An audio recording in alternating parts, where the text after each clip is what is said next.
When you watch news or browse social media, what do you see?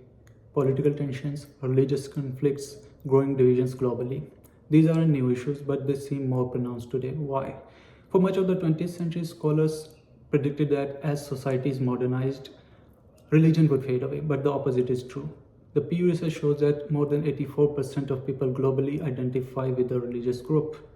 The Treaty of Westphalia that ended 30-year war in Europe established this idea that in separating religion from politics, which is good, but also privatizing religion from the public sphere, we might have a solution.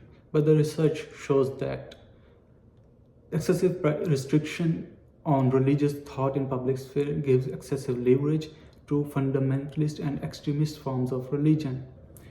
Study, including one from University of Oslo conducted in 2017, showed that societies where religious thought is excessively restricted, radical groups gain support by presenting themselves as defenders of freedom.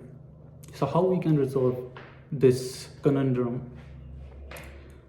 Some questions need to be asked. What is preventing full potential of multiculturalism in diverse society? Why there is resurgence of ethno-religious conflicts globally when we already have a solution in privatizing religion from public sphere?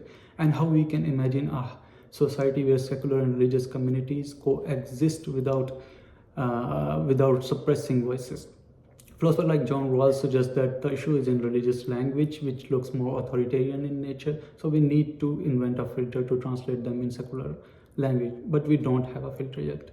So my research shows that instead of translating religious language into secular language, we just need to reapproach this conundrum, and we need to understand that religious language is not authoritarian in nature. It might be metaphysical, but its rhetoric is aimed at gaining comprehensive assent that makes it look more authoritarian in nature.